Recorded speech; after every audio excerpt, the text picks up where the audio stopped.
क्या आपको भी दिखाई देती हैं सपने में औरतें, भयंकर औरतें, काले वस्त्रों वाली औरतें, लाल वस्त्रों वाली औरतें, डाकनी शाकनी या कोई पिशाचनी जो आपके साथ करती है दुष्कर्म, या फिर आपको तरह तरह से डर दिखाती हैं? शमशान की भूमि, शमशान की मिट्टी, खाली मैदान, झाड़ झंखाड़, झाड़ियाँ और पुराने समय के जैसे खंडहर होते हुए घर, हवेलियाँ, इस तरह की चीज़ें आपको दिखाई दे रही हैं। और क्या आप भी स्वप्न में, अगर आपको स्वप्न दिखाई दे रहा है, आप सपने में कहीं जा रहे हो, भटक जाते हो, आप अपनी मंजिल, अपने घर तक नहीं पहुंच पाते हो, अपने रास्ते में ही आप खो जाते हो, क्या आपके साथ भी ये सब समस्याएं हो रही हैं? अगर आपके साथ ये समस्याएं हो रही हैं तो जानिए, वीडियो में अंत तक बने रहें।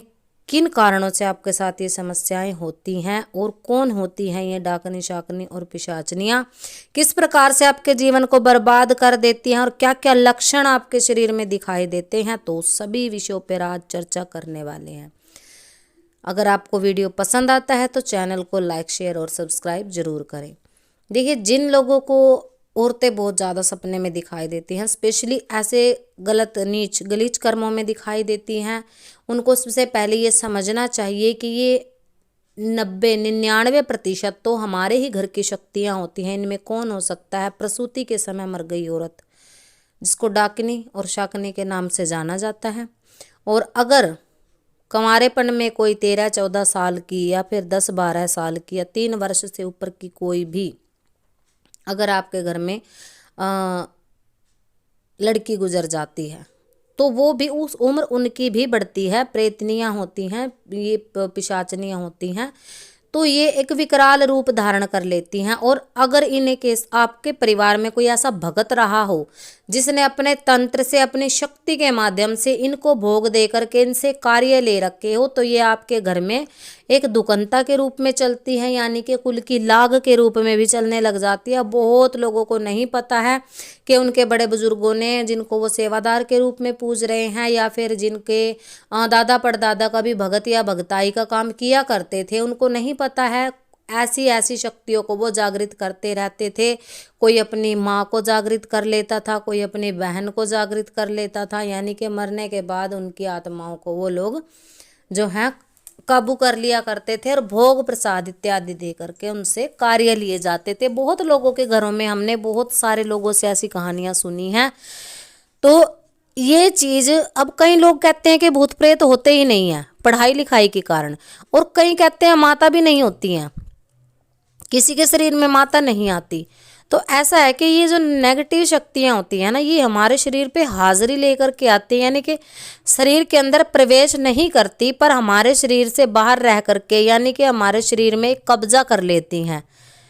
अब जैसे हमारे शरीर में पहले से हमारी एक आत्मा विराजमान है और एक शरीर में एक समय में एक ही आत्मा रहती है, पर जैसे ही कोई, चाहे नेगेटिव शक्ति है चाहे पॉजिटिव शक्ति है, वो शक्ति के अंश कण जब हमारे शरीर में प्रवेश करते हैं तो हमारा शरीर जो 2 आत्माओं का भार झेल नहीं पाता। इसीलिए लोग हिलने लग जाते हैं, कांपने लग जाते हैं और लोग अपने वश में नहीं रहते। कईयों को पता है ना कि हाजिरी के टाइम हमारा वश नहीं रहता, हमें पता ही नहीं होता, इतनी प्रचंड हाजिरी हमारे ऊपर आ जाती है। वो कारण यही रहता है कि शरीर में जब 2 आत्माओं का, एक आत्मा तो पहले से रह रही है, जब कोई भी दूसरी आत्मा प्रवेश करने की कोशिश करती है तो शरीर का जो है बैलेंस गड़बड़ा जाता है, इंसान उस पर कंट्रोल नहीं कर पाता, वो शरीर झेल नहीं पाता है 2 आत्माओं की शक्तियों को। इसीलिए लोगों का गर्दन जो घूमने लग जाती है, शरीर हिलने लग जाता है, वो आउट ऑफ कंट्रोल हो जाता है। अब जैसे ज़्यादा पावर अगर सप्लाई हो जाती है तारों में तो कई बार 2 फेज की समस्या आ जाती है, शॉर्ट सर्किट हो जाता है और इस वजह से आग तक लग जाते हैं। तो ये विषय समझने वाला है। जो लोग कहते हैं ना ऐसा कुछ नहीं होता, उनके शरीर पे अब तक क्योंकि कोई चीज़ आई नहीं है, और अगर किसी के शरीर पे आई है तो उसने ये चीज़ समझी नहीं है कि वो शक्ति कौन सी है, क्योंकि शक्ति कई बार नकारात्मक होती है। और कोई भगत जिसके पास आप काम करवाने के लिए गए, कोई तांत्रिक उसको माता का स्वरूप दे देता है कि ये माता है तुम्हारे घर में, और कुछ समय के लिए वो आपके कार्य भी करती हैं, 5 साल 6 साल आपके साथ भी रहती हैं, पर आपको इस तरह से भयंकर रूप से पटक देती है ना एक टाइम आने पे कि आप बर्बाद हो जाते हो।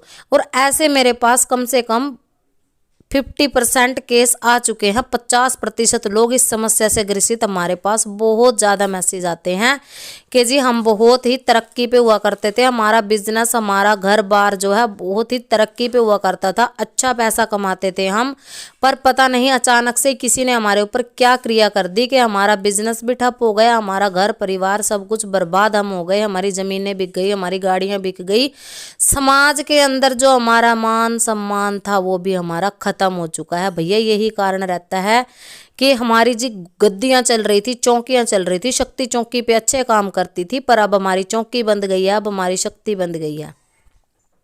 ऐसे ऐसे बहुत सारी बहनों के, बहुत सारे भाइयों के हमारे पास मैसेज आते रहते हैं।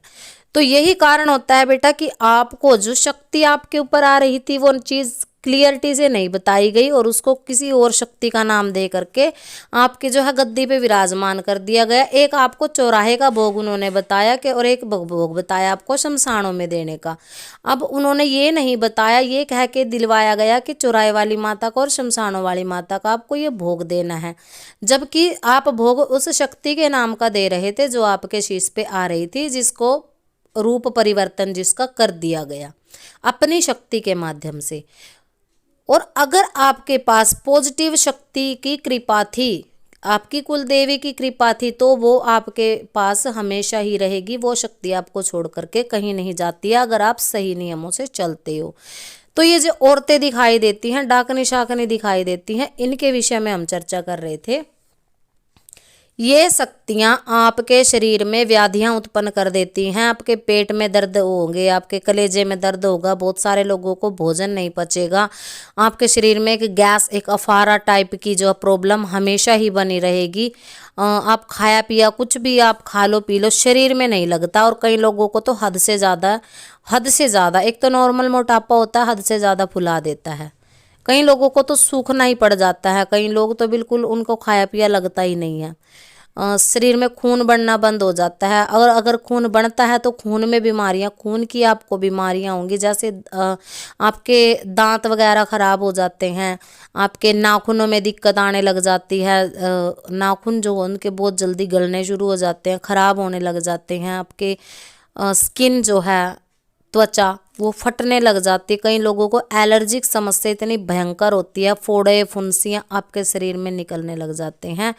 ये रोग वो इसलिए देती हैं क्योंकि वो कहीं ना कहीं इन रोगों के माध्यम से आपको समझाना चाहती हैं, अपने मोक्ष के लिए, अपनी मुक्ति के लिए आप लोगों को प्रयासरत करना चाहती हैं कि आप अपने लिए भक्ति कर सकते हो, आप शरीरधारी हो, आप हमें मुक्त करो। ये आप ही के घर की होती हैं। इसमें जैसे प्रसूति के समय मरी गई औरतें हो सकती हैं, कम उम्र में मरी हुई लड़कियां, कुंवारी लड़कियां होती है वो भी हो सकती हैं, अन्य अन्य प्रकार से। तो आपको ये समझना होगा कि ये ही शक्तियाँ होती हैं, और इनके जो है आप किस प्रकार से इनको शांत कर सकते हो, इसका उपाय नेक्स्ट वीडियो में हम देंगे। तो सभी को जय माता की।